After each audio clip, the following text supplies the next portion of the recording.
fanúšika nového dronu. Mám zakúpený dron DJI 4 Mini Pro. Oproti tomu dronu, ktorý som používal minulý rok, by to malo byť výrazné zlepšenie, hlavne čo sa týka kvality videozáznamu. Tak dúfam, že to bude fajn, že tie videá budú mať vyššiu kvalitu. Samozrejme veľmi sa teším. V podstate je to prvý taký oficiálny cyklový let v sezóne 2025. December, január som nejazdil, začal som až vo februári nejaké cyklotrasy v okolí Popradu, ale momentálne to počasie je fakt dobré, je sucho, teplo, je začiatok marca, tak nič mi nebráni, aby som vyrazil do lesa a začal si užívať túto sezónu. Tak poďte so mnou. Čaute. Hore je to otvorené s krásnymi výhľadmi na Vysoké Tatry, tak si myslím, že ideálne miesto na skúšanie nového dronu.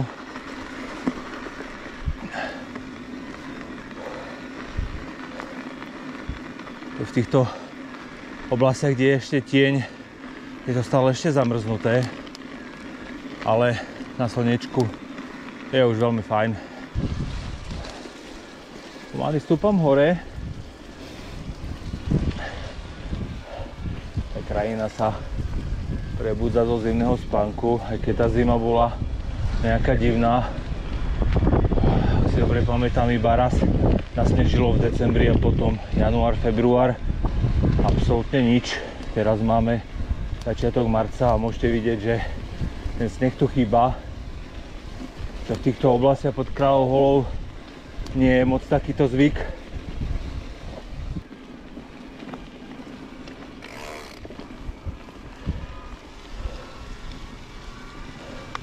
Máme prvé výhľady na Vysoké Tatry.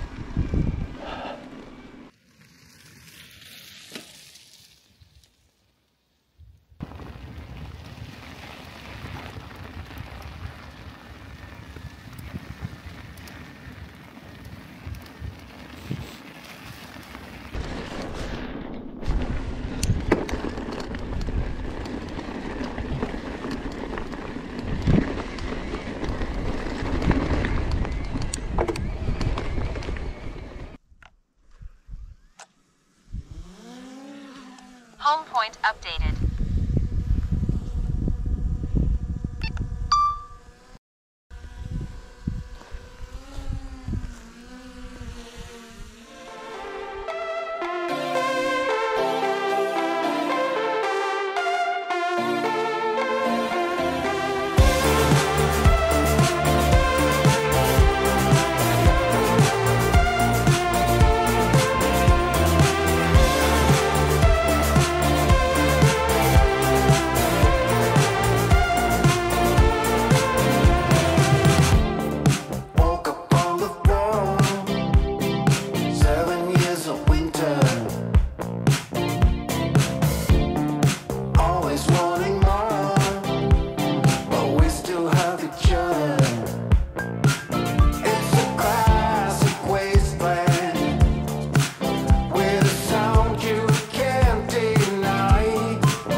Myslím, že na prvý cyklový let som si nemohol ani lepší trail vybrať, lepšiu trasu.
Ani si neviete predstaviť, ako sa veľmi teším, že sezóna začína, že sa dá ísť na bicykli do lesa, plánovať si nejaké trasy, traily. Toto mi veľmi chýbalo v zime, ale je to späť, tak sa veľmi teším. Skúsim aj túto sezónu vám priniesť čo najviac videí z rôznych lokalít nášho krásneho Slovenska.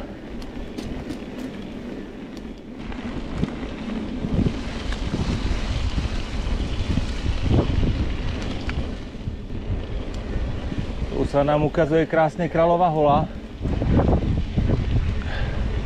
Aj odtiaľ vedú nejaké trasy, ale skôr turistické ako cyklo. Ale samozrejme, kto chce a je trocha odvážny, tak dá sa ísť aj na bicykli. Tak takéto výhľady to ja môžem. V aute som zabudol chránič na mikrofón na GoPročku, takže asi ten vietor bude dosť robiť čarapatu. Ospravedlňujem sa. Ten začiatok sezóny je stále taký kadejaký, kým si človek zvykne na tie všetky veci, ktoré má brávať.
Landing.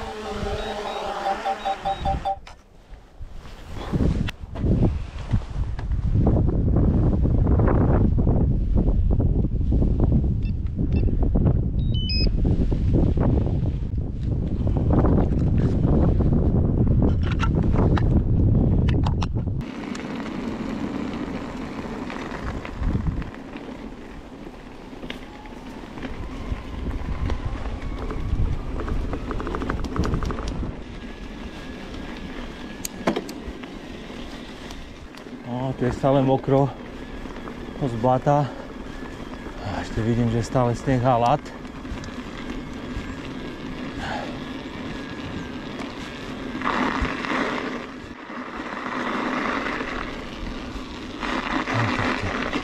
No tak to je dobrá ľadovica.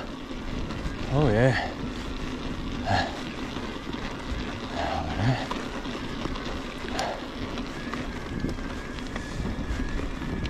Tak v tom lese ešte stále sa drží ten chlad.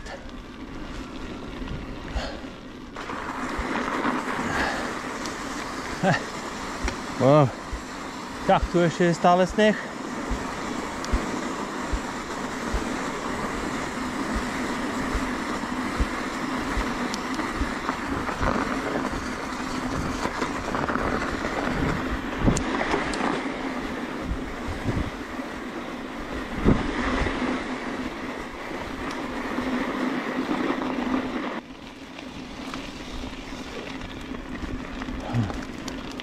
Aha, no tak. Tak takéto úseky som moc nečakal.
To je absolútne najhorší úsek.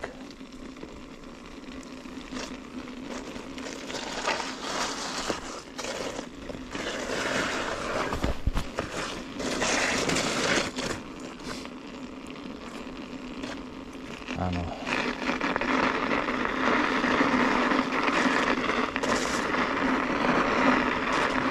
Super, to by malo prejsť.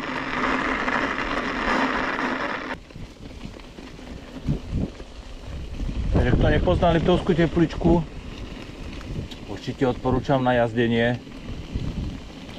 Nádherné traily, v podstate na každú stranu, ktorú sa vyberiete.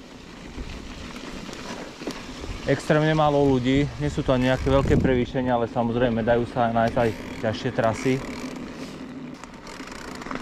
Dáme si tu ešte ten jeden záber, posledný.